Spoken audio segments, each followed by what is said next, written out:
봄을 맞으면서 생각지 않은 공휴일을 얻게 됐죠. 나라가 임시 공휴일을 만들어 줌으로써 갑자기 한 3일 이렇게 시간이 여러분 막 휴가철처럼 그렇게 얻게 됐습니다. 그래서 겨울을 지나 봄을 맞으면서 산으로 들로 또 꽃 구경하느라고 아마 산지 사방으로 흩어졌을 것 같습니다. 이번 뜻하지 않은 연휴를 통해서 아마 이민족의 대이동이 있지 않았나 싶습니다. 영동고속도로만 타신 분들만 6일 하루만 그 100만 대에 가까운 94만 대가 통과를 했다고 그럽니다. 그렇습니다. 아마 산으로 들로 꽃 구경을 가고 또 여러 군데를 찾겠지만 그럼에도 불구하고 아마 바다를 많이 찾지 않겠나 하는 생각이 듭니다. 그렇습니다. 왜 첫 만나면 사람들은 바다를 찾을까? 사람들 마음속에 나도 알지 못하는 사이 마음속에는 뭔가 바다에 대한 동경이 있는 것처럼 생각이 됩니다. 그래서 바다를 생각해 봤습니다. 왜 사람들이 바다를 찾을까? 이렇게 길을 가다가 바다가 나타나면 바다 쪽을 향해서 가는 것 틀림없는데 바다가 보이기 시작을 하면 야 바다다 그리고 다들 환호성을 이렇게 지릅니다. 그렇습니다. 모두가 어른이나 아이들이나 바다를 좋아하는 것 같습니다. 그래서 왜 좋아할까 생각해 보니까 물 때문이 아닐까 하는 생각해 봤습니다. 바다가 물이어서 좋지 않을까. 우리 사람은 엄마 뱃속부터 물속에서 헤엄치며 살았습니다. 그래서 사람은 물하고 친합니다. 거기다 물은 부드럽습니다. 모든 걸 다 받아줍니다. 그러니까 물은 만일 물이 콘크리트처럼 딱딱하다면 물을 좋아하겠나 하는 생각을 해봅니다. 물이 모든 걸 다 받아주니까 물을 좋아하지 않을까. 그래서 아이들이 물장구 치고 노는 걸 좋아하죠. 거기다가 물이 많이 모여 있는 곳을 우리는 바다라고 그럽니다. 바다는 넓습니다. 넓은 것은 모든 걸 끌어안습니다. 물이 수용성이 있는 데다가 바다는 너무 넓기 때문에 우리가 바다 앞에 딱 서면 그냥 묵은 채증이 다 물러가는 것 같은, 그래서 아주 속이 다 시원해지는 그런 느낌을 받는 게 바다 아니겠습니까? 그렇습니다. 실현당한 사람도 찾아와서 위로를 받으려고 하는 게 바다고, 피곤한 사람도 와서 힘을 얻으려고 하는 게 바다고, 또 일상에 짜여서 스트레스 받는 사람들도 와서 스트레스를 풀려고 하는 게 바다일 것이고, 연인이 좋은 시간을 가지려고 하는 것도 역시 바다일 것입니다. 그렇습니다. 이 바다, 그러니까 바다 그러면 또 부모님 생각이 납니다. 우리 아이들이 노래를 불러드렸는데 위로가 좀 되셨습니까? 눈물 흘리는 아이들이 별로 없죠. 눈물을 좀 흘리면서 불러야 이게 좀 위로가 되는데, 나실제 괴로움 다 잊으시고 기르실제 밤낮으로 애쓰는 마음, 진자리 마른 자리 가라앉으시며 손발이 다 닳도록 고생하시네. 하늘 아래 그 무엇이 넓다 하리요, 어머님의 은혜는 가히 없어라. 어머님의 은혜는 가히 없어라. 어려서는 안고 업고 올려주시고 자라선 분기되어 기다리는 말, 알을 쌓아 그릇될 쌓아 자식 생각에 고우시던 이마 위에 주름이 가득, 땅 위에 그 무엇이 높다 하리요, 어머님의 정성은 지극하여라. 그래서 넓은 바다와 같은 부모님의 은혜, 또 높은 그런 광활한 하늘과 같은 부모님의 은혜를 떠올리게 됩니다. 그래서 우리는 또 바다를 노래하게 됩니다. 우리 김인의 성악가가 나오셔서 엄마가 반주를 해주고 딸이 노래를 부르면서 다시 한번 여러분들에게 위로와 격려를 드리는 시간을 갖습니다.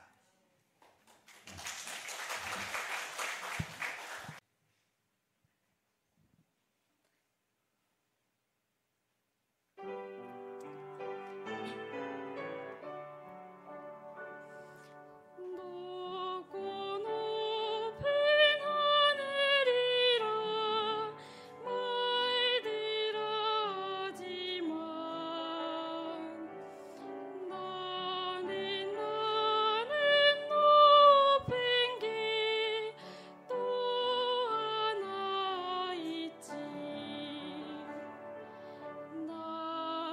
쉬고 기르시는 어머님이네.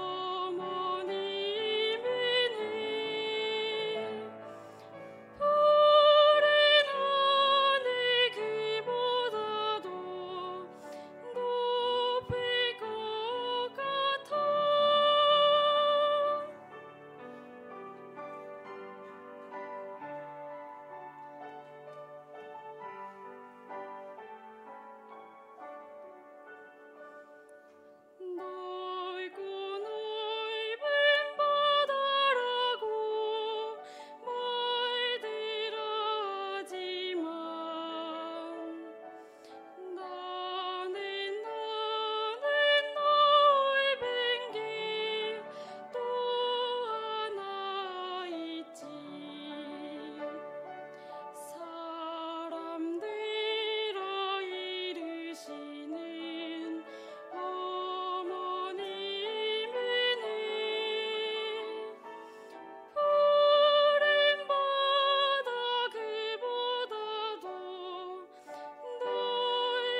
높을 것 같아. 넓고 넓은 바다라고 말들 하지만 나는 넓은 길 또 하나 있지. 사람들아 이르시는 어머님이네. 푸른 바다 그보다도 넓을 것 같아. 너무 목소리가 너무 이쁘죠? 너무 아름다워요. 이내는 저 뒤에 서가지고 말씀을 조금 듣고 가라 그럴 때 가요. 높고 높은 하늘이라 말들 하지만 나는 높은 게 또 하나 있지. 낳으시고 기르시는 어머님 은혜, 푸른 하늘 그보다도 높은 것 같아. 넓고 넓은 바다라고 말들 하지만 나는 넓은 게 또 하나 있지. 사람 되라 이르시는 어머님 은혜, 푸른 바다 그보다도 넓은 것 같아. 우리 이내 자매가 이렇게 어른들 앞에서 참 의미 깊은 노래를 불렀는데, 사실 이내가 알는지 모르겠어요. 엄마가 얼마나 이내를 향해서 온 희생을 쏟아붓고 있는지 아십니까? 지금 권영인 집사님이 매일매일 서울을 출근한답니다. 왜 그러냐면 딸을 선화예술고등학교 보내놓고 친척집이 막혔음에도 불구하고 마음이 안 놓여요. 그리고 혼자 가면 외롭고 힘들 거라고 그래서 매일 저녁에 가서 같이 자줘요. 그게 엄마의 마음이에요. 네, 야단쳤습니다. 아기를 어떻게 키우려고 그렇게 약하게 키우냐, 강하게 키우기 위해서 울더라도 내버려둬라 그랬는데 어떻게 그러냐고, 못 그런다고. 그래서 요번 학기만 그렇게 하겠다고. 그래서 내가 그럼 요번 학기만이다 그러고 그랬는데, 이내야 엄마 마음을 좀 알아라.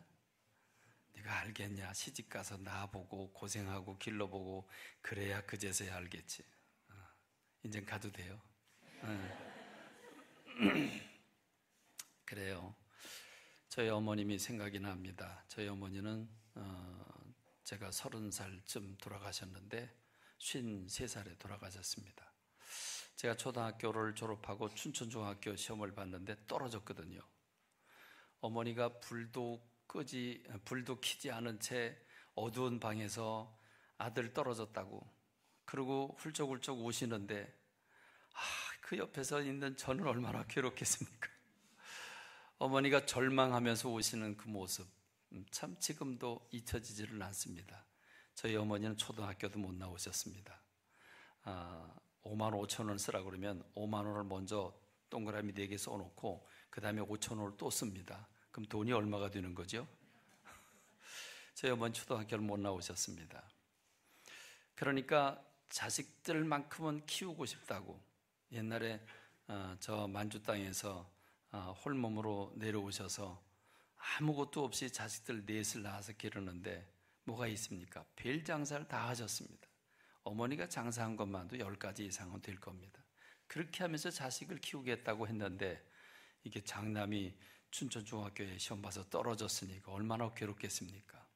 저는 초등학교 6학년을 2번 다녔습니다. 그러니 2번 보내는 그 부모의 심정은 얼마나 아팠겠습니까? 지금 생각하면 부모의 심정이 참 많이 아팠겠다 싶습니다. 그렇습니다. 실버스타인의 아낌없이 주는 나무라고 하는 동화에 보면 여러분 대략 짐작은 하시겠습니다만은 참 아낌없이 주는 나무가 부모의 모습이라고 생각이 됩니다. 옛날에 나무 한 그루가 있었죠. 그리고 그 나무를 사랑하는 또 소년이 있었습니다. 그 소년은 매일같이 나무에 와서 떨어지는 나뭇잎으로 왕관을 만들기도 하고, 그리고 나무까지 매달려 그네도 뛰고, 그리고 열매를 따먹기도 했습니다. 시간이 흘러 한동안 나무를 찾지 않던 소년은 청년이 돼서 어느 날 나타났습니다. 그리고는 돈이 필요하다고 말합니다. 그래서 나무는 말합니다. 내 열매를 따다가 팔면 돈을 벌 거다. 그래서 그 소년은 나무 위로 올라가 열매를 땁니다. 그리고 그렇게 열매를 따가는 그 소년을 바라보는 나무는 무척 행복했습니다. 그리고 그 뒤로 소년은 또 오랜 시간 지나도록 돌아오지 않았습니다.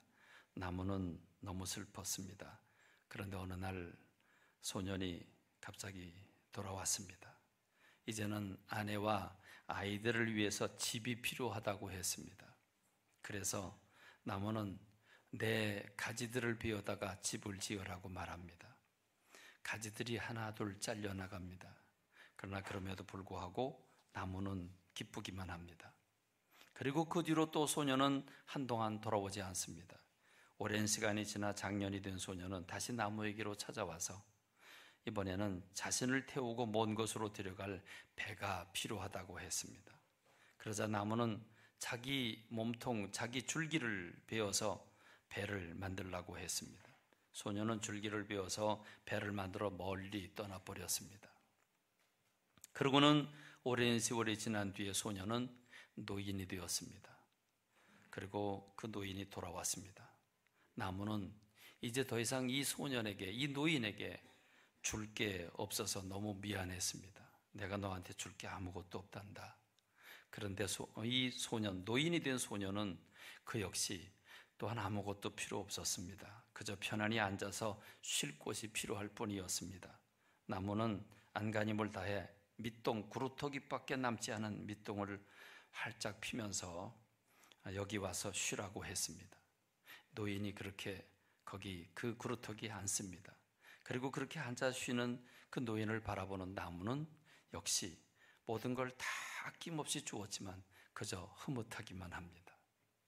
여러분이 아낌없이 주는 나무, 참 이 실버스타인이라고 하는 사람이 그 부모의 심정을 아낌없이 주는 나무를 통해서 참 잘 표현했다고 여겨집니다. 그렇습니다. 시골에 있는 그 할머니, 할아버지가 꼬부랑 할머니, 할아버지가 된 부모는 여전히 자식들이 돌아오면 뭔가 바리바리 쌓아줘서 가져가라고.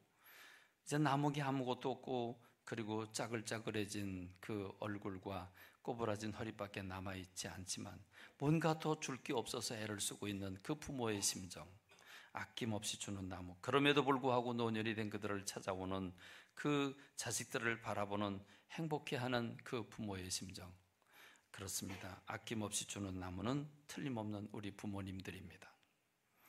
그렇습니다. 그 아낌없이 주는 부모, 그 나무와 같은 부모, 그 부모님의 말씀을 거역하고 불순종하는 자녀들을 어찌하면 좋겠습니까? 그렇게 아낌없이 주기만 하는 나무와 같은 부모인데 그 부모를 거역한다면 성경은 이렇게 말합니다. 신명기 21장 18절에 보니까 사람에게 완악하고 패역한 아들이 있어 그의 아버지의 말이나 그의 어머니 말을 순종하지 아니하고 부모가 징계해도 순종하지 않거든 그의 부모가 그를 끌고 성문에 이르러 그 성읍 장로들에 나아가서 그 성읍의 모든 사람들이 그를 돌로 쳐 죽일지니 이같이 네가 너희 중에서 악을 제하라. 그러면 온 이스라엘이 듣고 두려워하리라. 아주 무시무시한 말씀을 주고 있습니다. 부모의 말을 거역하는 사람을 돌로 쳐 죽이라고 말합니다. 요즘은 부모를 구박하고 때리고 그리고 부모에게 복면 쓰고 들어와서 부모의 돈을 강도짓하는 자녀들도 있다고 들었습니다. 출애굽기 21장 15절에 보니까 자기 아버지나 어머니를 치는 자는 반드시 죽일지니라 기록되어 있습니다. 잠언 23장 22절에 보면 솔로몬이 너를 낳은 아버지에게 청종하고 너 늙은 어미를 경히 여기지 말지니라 했습니다. 이제 자기도 자식도 커서 장가가고 시집가고 자식을 낳아서 길러 봅니다. 그러면 내 부모는 어느덧 꼬부랑 할머니가 되고 할아버지가 됐습니다. 그쯤 되면 그 늙은 어미 경히 여길 수밖에 없죠. 그 아버지의 말 귀담아 듣지 않을 수밖에 없죠. 그런 환경입니다. 그런데 그런 나이든 늙은 노인이 된 아버지라고 할지라도 어머니라고 할지라도 너를 낳은 아버지에게 청종하고 내 늙은 어미를 경히 여기지 말라고 성경은 가르쳐 줍니다. 그래서 부모를 막 대하지 마라, 소홀히 여기지 마라, 대들지 마라, 부모의 말을 우습게 여기지 마라. 신명기 27장 16절에 보니까 그의 부모를 경홀히 여기는 자는 저주를 받을 것이라 했습니다. 잠언 30장 17절에 보니까 아비를 조롱하며 어미 순종하기를 싫어하는 자의 눈은 골짜기의 까마귀에게 쪼이고 독수리 새끼에게 먹히리라. 아주 엄청난 말씀들이 담겨져 있습니다. 그렇습니다. 우리가 아낌없이 주는 나무와 같은 부모님들을 어떻게 대해야 될까? 부모님의 존재를 어떻게 인정을 해야 될까? 이제는 연로해져서 힘이 없는 그 노인이 된 부모님들도 우리는 어떻게 대우를 해드려야 될까? 성경은 우리에게 확실하게 가르쳐주고 있습니다. 오늘 우리는 신약 성경을 읽었는데 신약 성경 에베소 6장 1절로 2절에 3절의 말씀, 자녀들아 주 안에서 너희 부모에게 순종해라, 네 아버지와 어머니를 공경해라, 이렇게 말하고 있습니다. 자녀들아 주 안에서 너희 부모에게 순종해라, 그리고 네 아버지와 어머니를 공경해라. 두 가지로 표현하고 있죠. 하나는 순종하라고 하는 것이고 하나는 공경하라고 하는 것입니다. 순종은 순수하게 기꺼이 따르는 것을 의미하고, 공경은 국어자전을 보니까 공손히 받들어 모심, 이렇게 표현했습니다. 공손히 받들어 모시라고 했습니다. 그런데 가만히 생각해 보니까 자녀들아 주 안에서 너희 부모에게 순종해라, 이것이 옳다 그랬습니다. 이것이 옳다, 옳은 일이다, 옳은 일이다, 이렇게 해야 된다. 그런데 아무리 생각을 해봐도 우리가 사는 시대는 거리가 많이 먼 것 같습니다. 우리의 자녀 세대가 정말 순수하게 기꺼이 부모의 말을 따르고 있는가? 우리가 어린 시절에도 부모님의 말씀을 그렇게 거역했는가 하는 생각이 좀 듭니다. 그리고 요즘처럼 그렇게 부모님을 공경한다, 공손히 받들어 모신다, 그런 자녀들이 과연 몇이나 될까 하는 생각을 해보면서 오늘 우리가 사는 시대는 이게 옳다고 했는데 옳다고 하는 게 거의 지켜지지 않고 있습니다. 영적 권위를 잃어버린 시대입니다. 그래서 아버지의 권위, 어머니의 권위가 상실됐습니다. 영적 질서를 잃어버렸습니다.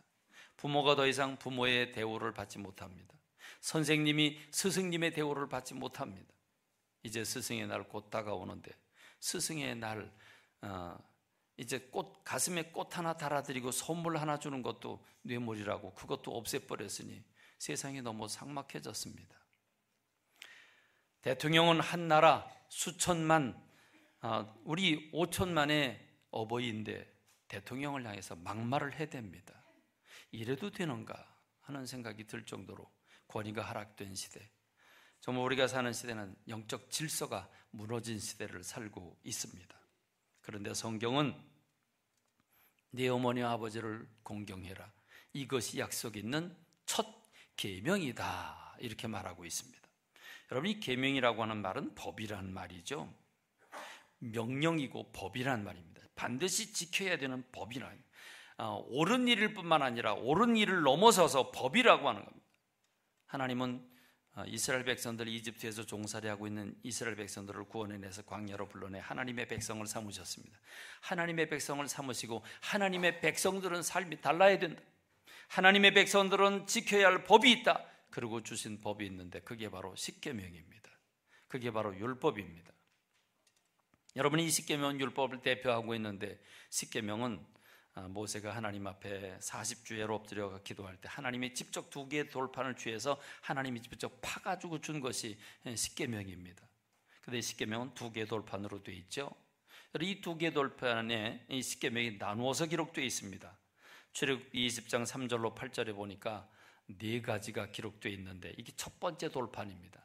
여러분, 이 첫 번째 돌판에는 4가지 계명이 담겨져 있는데, 자, 첫째는 나 외에는 다른 신들을 내 앞에 두지 마라. 두 번째는 어떤 우상도 만들지 마라. 세 번째는 주님의 이름을 망령되게 일컫게 해서는 안 된다. 네 번째는 안식일을 기억해서 거룩히 지켜라. 4가지 계명인데 모두가 다 하나님에 관한 겁니다. 하나님을 사랑하라고 하는 계명을 주신 것입니다. 두 번째 돌판, 모세가 2개를 들고 내려오는데 두 번째 돌판에는 이렇게 기록되어 있습니다. 내 부모를 공경해라. 살인하지 말라. 간음하지 마라. 도적질하지 마라. 그리고 내 이웃 사람들을 거짓 증거하지 마라. 그리고 내 이웃에 있는 모든 것을 탐내지 마라. 이 6가지입니다.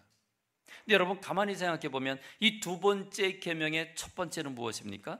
내 부모를 공경하라. 그래서 약속 있는 첫 계명이라고 하고 있습니다. 두 번째 돌판에서 첫 번째 건데, 여러분, 첫 번째 돌판은 하나님을 사랑하라고 하는 것이고 두 번째는 이웃을 사랑하라고 하는 것인데, 사람이 이 땅을 살면서 사람과 관계하면서 가장 소중하고 가장 첫 번째가 무엇인가? 부모를 공경하는 일이다. 그래서 약속 있는 첫 번째 계명이라고 말씀하고 있는 겁니다. 그렇습니다. 우리가 이 세상에서 첫 번째 가장 소중하게 지켜져야 할 질서, 가장 첫 번째로 가장 소중하게 지켜져야 할 법, 그건 부모의 말씀에 순종하고 부모님을 공경하는 것인 줄로 믿습니다. 할렐루야. 그런데 여러분, 이 다른 계명에는 없는데 유일하게 10가지 계명 중에 유일하게 요 5번째 계명, 아니 첫 번째 이웃 관계에서 첫 번째 부모를 공경하라고 하는 이 계명만 약속이 있습니다. 지금 이 에베소 6장 1절로 3절의 말씀을 보면, 자녀들아 주 안에서 너희 부모에게 순종하라. 이것이 옳으니라. 네 아버지 어머니를 공경하라. 이것은 약속 있는 첫 계명이니 이로써 네가 잘되고 땅에서 장수하리라. 여러분, 다른 계명을 보면 10계명 첫 번째부터 10가지 이 계명을 쭉 하나하나 다 살펴보면, 그리하면, 이로써, 이렇게 이 그리하면이라고 하는 것은 조금 전에 본 성경 구절 다시 한번 보여주죠. 출애굽기 20장 12절 10계명에 나오는 출애굽기 20장 12절 말씀을 보면, 네 부모를 공경하라. 그리하면 네 하나님 여호와가 네게 준 땅에서 생명이 길리라 그랬습니다.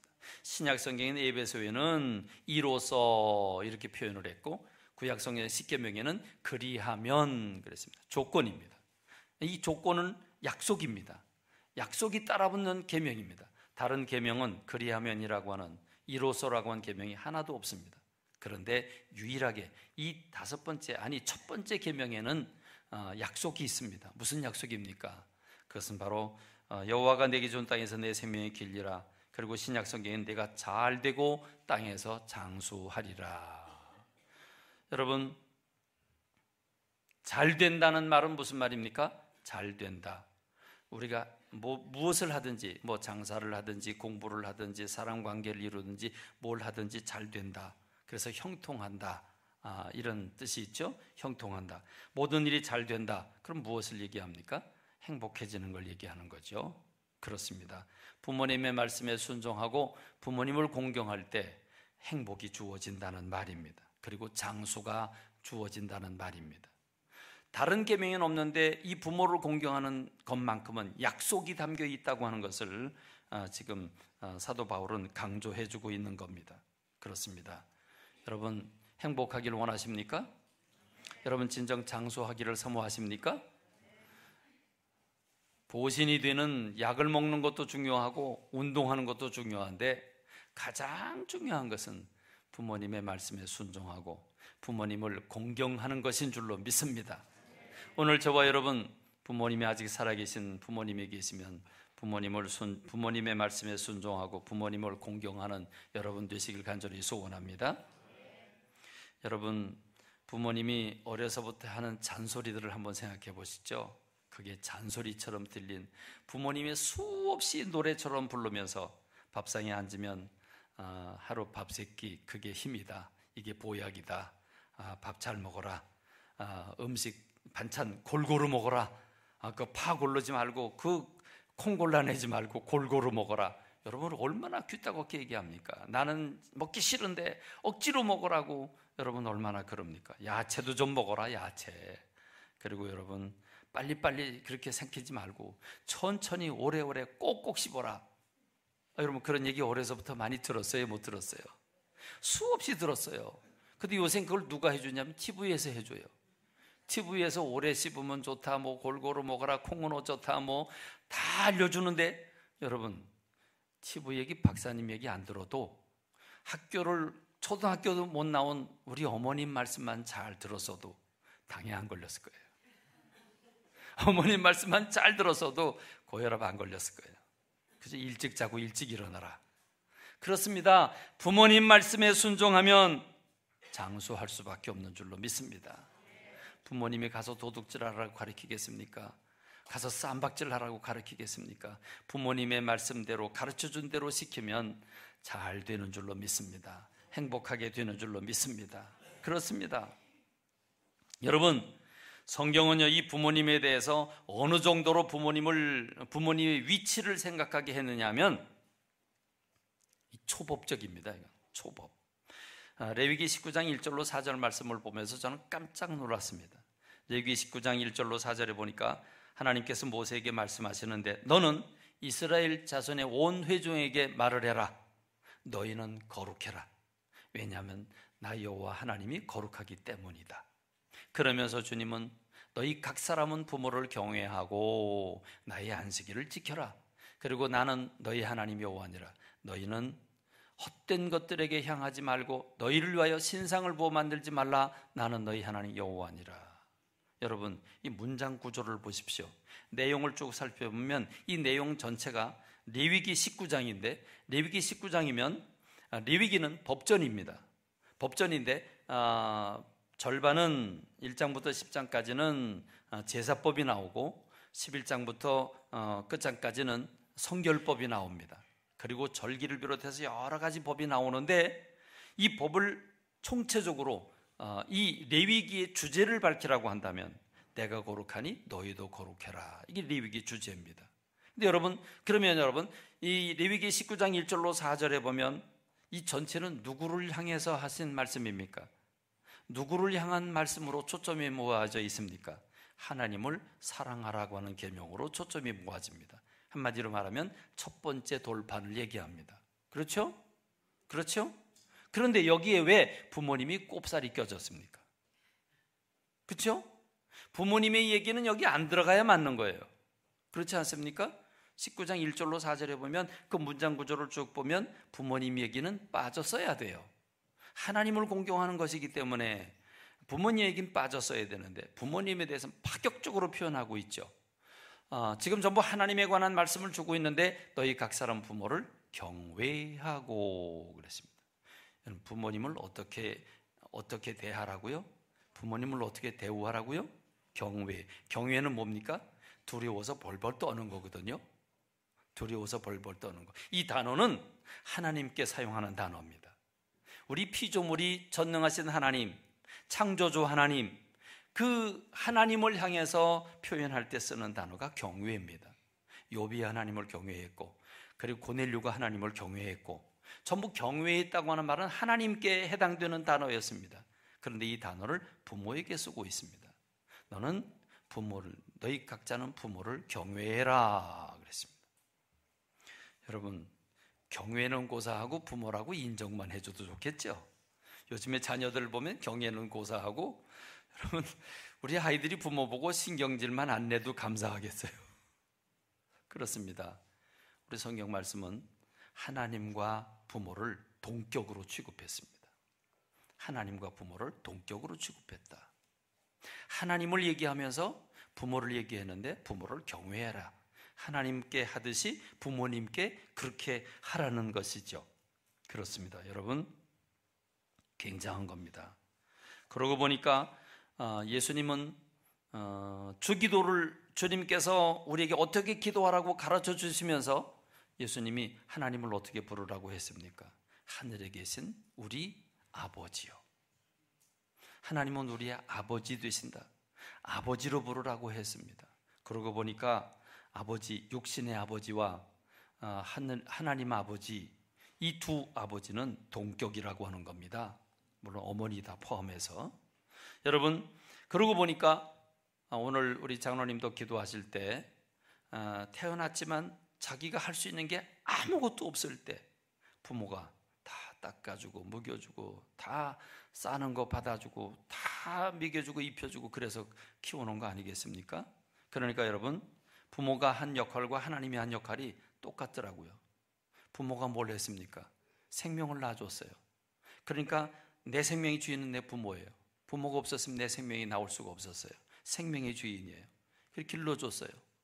여러분, 시집가고 장가가서 자식이 태어나면 지금까지 처녀 총각으로 가졌던 생각은 다 없어지고 오직 그 자녀 하나에게 모든 인생을 다 걸게 되는 것, 그게 부모 아닙니까? 부모가 되는 순간 처녀 총각은, 그리고 혼자 살던 모든 부귀와 영화, 인생의 목표, 꿈 다 사라집니다. 자녀 하나에게 모든 게 집중이 됩니다.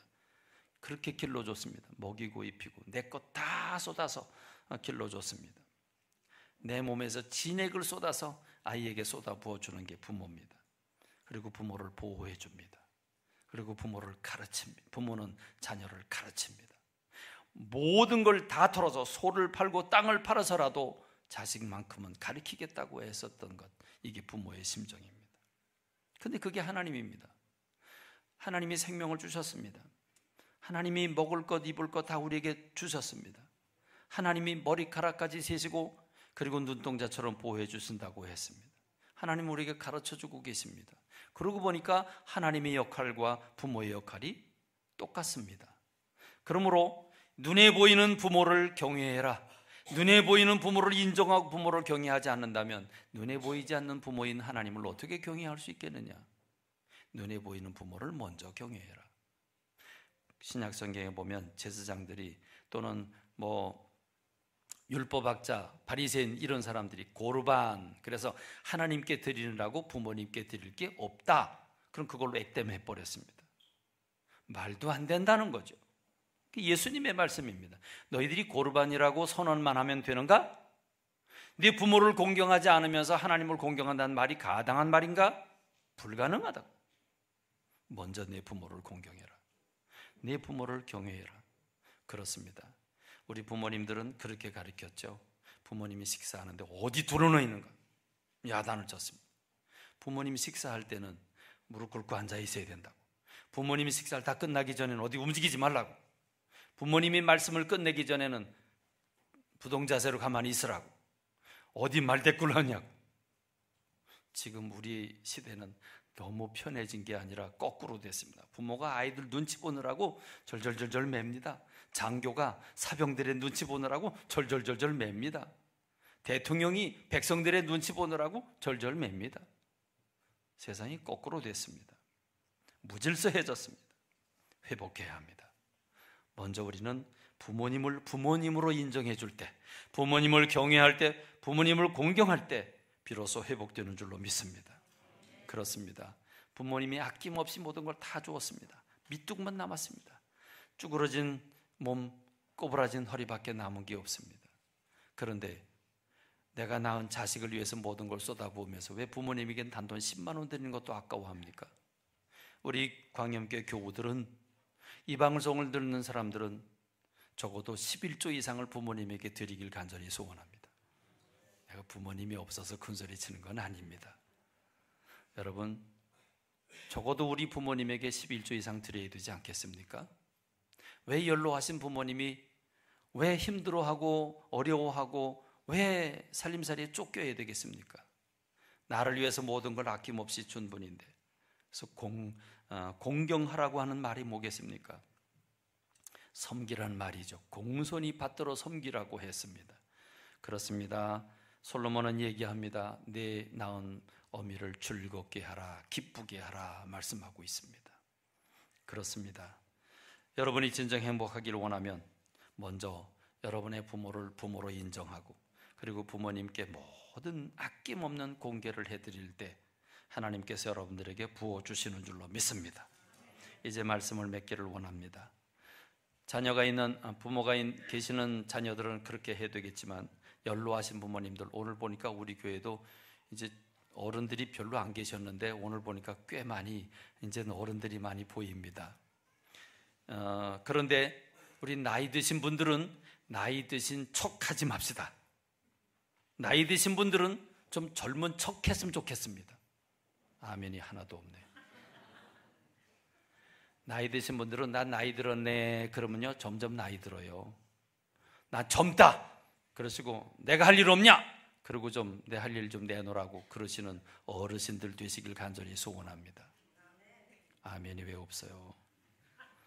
이사야서 65장 20절에 보니까 이사야가 천국에 대한 그림을 그렸는데 상징적으로 이렇게 표현했습니다. 거기는 날수가 많지 못하여 죽는 어린이와 수한이 차지 못한 노인이 다시는 없을 것이라 100세에 죽는 자를 젊은이라 하겠고, 100세가 못 되어 죽는 자는 저주받은 자라 할 것이라.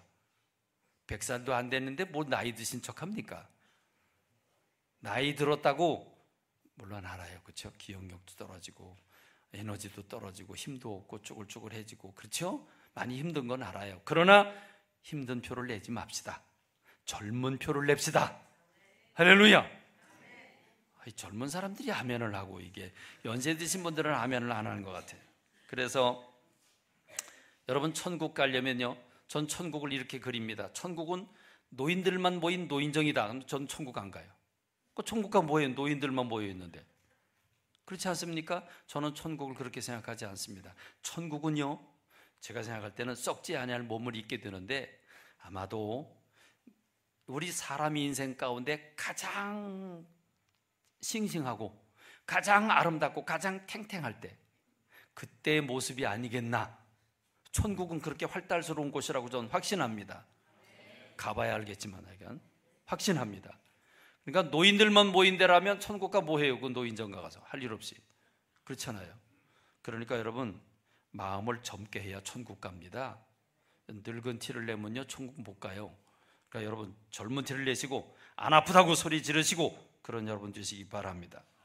1969년에 데뷔를 한 그 서유석이라고 하는 가수가 있는데, 지금은 목사님 되셨죠. 그분이 69년에 데뷔를 했는데 유명한 노래 불렀잖아요. 뭐 타방네 또는 뭐 가는 세월 이런 거 불렀잖아요. 저도 참 좋아하는데, 근데 여러분, 이분이 2014년 6월 달에 신곡을 발표했어요. 신곡. 여러분, 신곡을 여러분들에게 들려드리겠는데 가사를 잘 들으세요.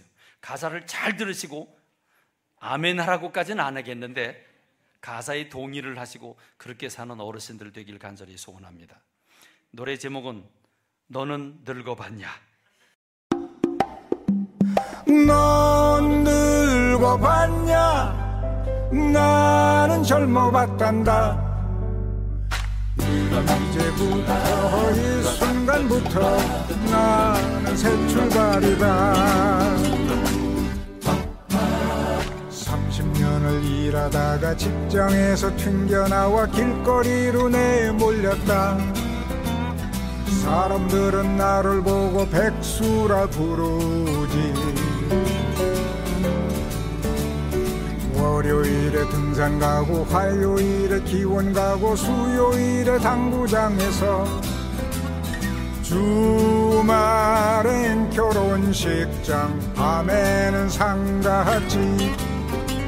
넌 늙어봤냐? 나는 젊어봤단다. 이제부터 이 순간부터 나는 새 출발이다.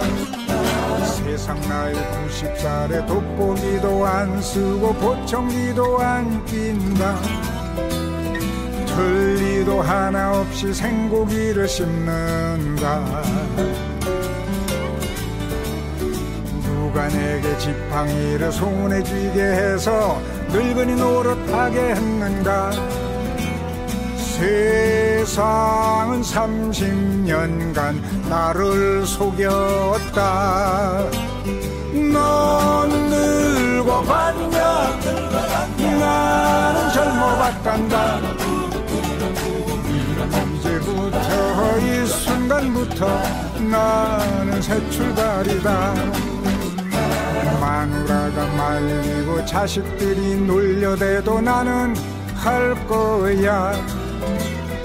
컴퓨터를 배우고 인터넷을 할 거야. 서양말도 배우고 중국말도 배우고 아랍말도 배워서 이 넓은 세상 구경 떠나나 볼 거야. 넌 늙어봤냐 나는 젊어봤단다. 이제부터 이 순간부터 나는 새 출발이다. 넌 늙어봤냐 나는 젊어봤단다. 이제부터 이 순간부터 나는 새 출발이다. 이 세상에 태어나서 아비 되고 할배 되는 아름다운 시절들, 너무나 소중했던 시간들. 먼저 가신 아버님과 스승님의 말씀이 새롭게 들린다. 인생이 끝나는 것은 포기할 때 끝장이다. 넌 늙어봤냐 나는 젊어봤단다. 이제부터 이 순간부터 나는 새 출발이다.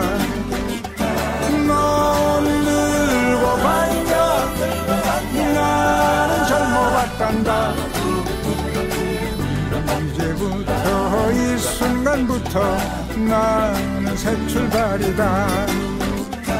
넌 늙어봤냐 나는 젊어봤단다. 이제부터 이 순간부터 나는 새 출발이다. 나는 새 출발이다. 나는 새 출발이다.